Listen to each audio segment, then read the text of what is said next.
morning. It is absolutely time to make the donuts. Some NFL and Cowboys draft insight for you that you'll get only here, exclusive. Mike Fisher reporting from Frisco, home of your Dallas Cowboys.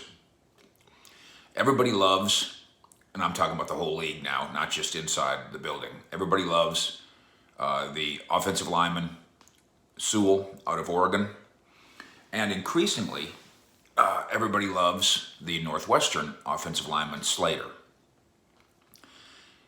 The Cowboys' view, in the intel that I'm gathering, is that there's just no dispute about Sewell, that he comes to the NFL, even to a Cowboys team with this offensive line, again, assuming everybody's healthy, and desirous of coming back, Tyron Smith being the finger crosser there,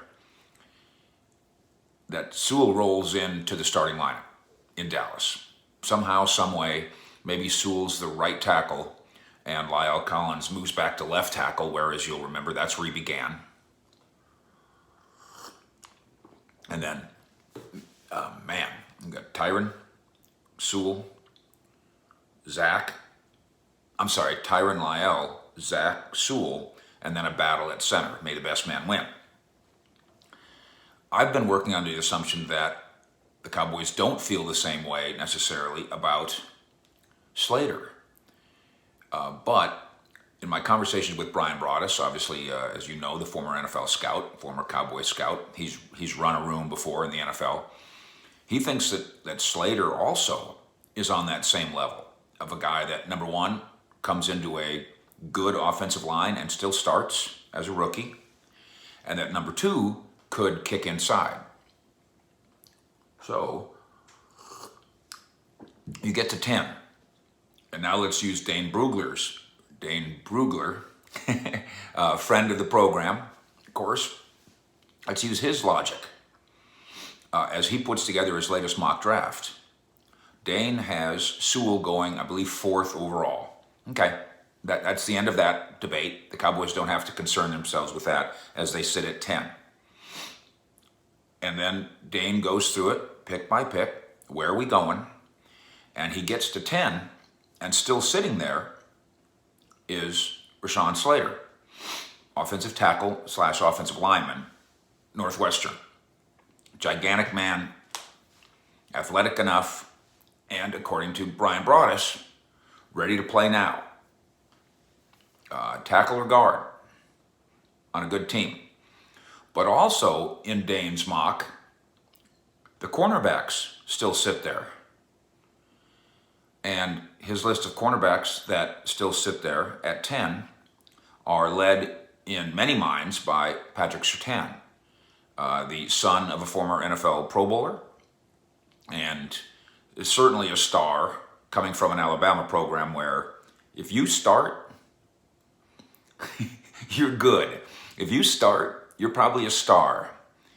What Alabama has done in recruiting and then in development is certainly without peer in college football now.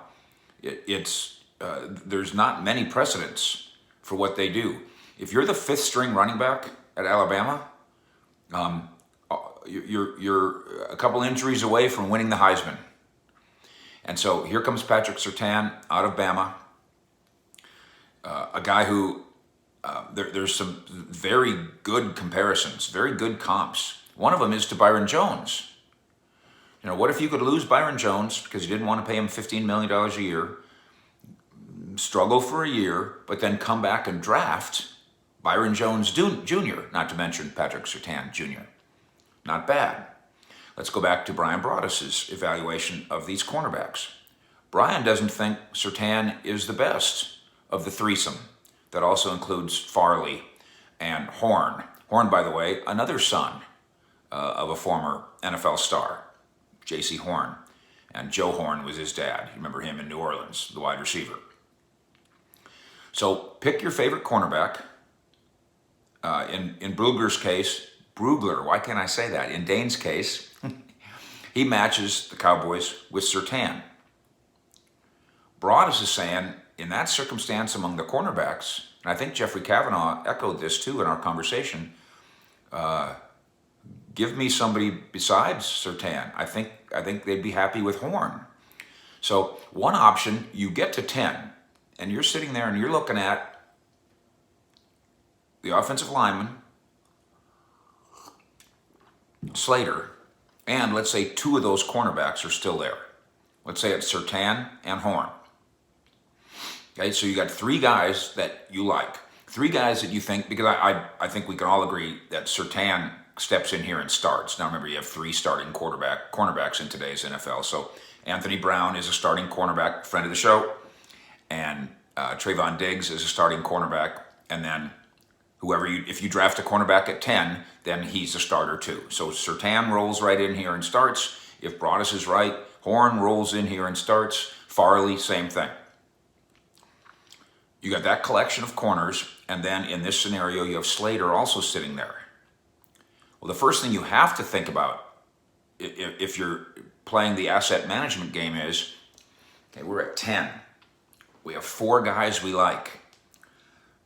4 guys who can all start right now. The first thing you think about is trade back. Trade down. Obviously, you could trade down, 3 spots and still be guaranteed to land one of those 4 prizes. You could do your homework on who's behind you. By the way, thank you for the homework that you guys do in your comments below. Appreciate it very much. And in following what we do here. Fish Sports all over the internet.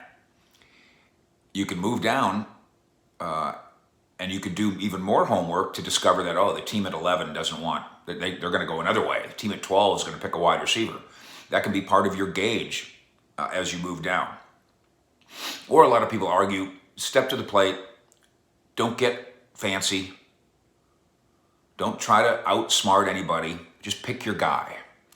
So if that collection of guys are there, the Cowboys will have this debate. The offensive lineman, in this case Slater, is going to come in here and start. And you will have refortified your offensive line. Jerry Jones likes to say, let's keep a strength strong. That would do it. Or, Jerry Jones doesn't have this slogan, but maybe we should make one up for him. How about making your weakness strong? The secondary is a weakness. Awuzie, free agent. We'll visit about him later today. Jordan Lewis, free agent. Xavier Woods, free agent. A lot of questions back there in the secondary. A group that wasn't good last year, even though obviously Diggs, the rookie, emerged as something special. So there's your debate, and there's their debate too. Do you want a starting offensive lineman, or do you want a starting cornerback? If their tags touching, and let's pretend for the sake of this debate that they are, that this is another Jalen Ramsey, Ezekiel Elliott debate. Remember that one? Where they had him rated in that draft the same. They had the same grade. And the circumstance, first of all, they believed very much in Ezekiel Elliott. And by the way, he's won 2 rushing titles. Their belief has been merited. Going forward, is Ezekiel Elliott on the decline, whereas Jalen Ramsey, the cornerback, now with the Rams, not on the decline? That's fair. Could you have guessed that? Probably, given the state of running backs in the NFL. But the tags touching game back then resulted very strongly in the Cowboys saying, we love Jalen Ramsey. But even the defensive coaches said, take Zeke. And so they did. So here we go again. Offense versus defense. Strength versus weakness. Need versus need. If those 2 tags are touching, meaning they're the same player, which do you need more? Don't draft for need, draft for quality, but once you've established the quality, which player do you need more? I think the Cowboys lean towards cornerback. I think the Cowboys can argue that our 4th best offensive lineman doesn't need to be the 10th overall pick in the draft. That our offensive line, if Tyron comes back, our offensive line is fine the way it is. And that our secondary needs an immediate and fast and affordable upgrade. And that comes with the 10th overall pick in the draft. Pick your guy. I think Surtain has a chance to be special. Brian Broaddus goes with Horn, and Farley is in that group as well. But there's the Cowboys debate.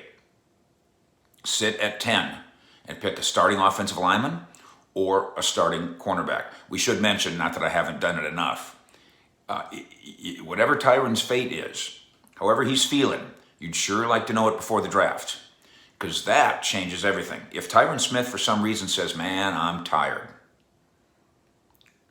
now you do have a need.